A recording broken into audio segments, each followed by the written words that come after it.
so the air can flow through it. When you've done that, don't cover it up fully. You cover the top up and leave the sides open so that it stops rain dropping down onto it, but air's moving through it. And the same here with this pile. This, incidentally here, this stuff is really, I won't use that, I'll just chop that piece off, but that's what you would get if you were buying third sort material or C grade material. That's what you'd get. Second sort, you would maybe get something like, second sort, you'd be getting pretty much good planks, but you'd get some with bits of on like that you have to clear off. And then first sort is absolutely clear with nothing on it at all. So that's one lot we've done. Here's the next lot that's ready to be sprayed. In fact, we're going to spray that now in a minute. Then here's this is the main beef of the delivery, which is the 150s by 50s, which is all good stuff. There is some slightly moist in there, but generally it's dry. It's mainly dry. That's all got to be sprayed tonight before I can go to beddy buys. And then tomorrow, that's as high as I want to go, because more than that chance I'll fall over on me, kill me to death. I don't want to be killed to death. So this stuff tomorrow. So I've got 3 blocks here. There's some more Dimofka there, some 150 by 50s, 150 by 50s. This is a mix-up really. But yeah, just for information, that pack there is 6 cubic meters. That one there, that's 6 cube. That's what you get, 6 cubic meters. So on with some spraying.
So this is the stuff now that's set out and drying.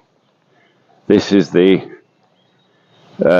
these are reiki at the bottom there, which is 25mm by 50mm spaces. Then you've got some 50s by 50s there, some 100s by 25s, and some 150s by 25, which are, so you got reiki, then the next one 50 by 50 is reiki, and then 100 by 50 is 100 by 25. They are subflooring or on the roof, and you've also got 150 by 25, which is also subflooring on the roof. They can be mix and match, the 100s or 150s, doesn't matter, the same thickness. It's of no importance. It's just whatever you can get out of the timber at the time. And then over here we've got, this is more Dimovka, which is, these are all 150s by 25s. As you can see, 2 days under pouring rain, and they're already dry. Beautiful. And then the main, this is the main meat of the stuff for the main frame, which is 150s by 50s. There's a couple of 50 by 50s in there. That's the main stuff. A couple of 50s by 50s there. Sneaked in.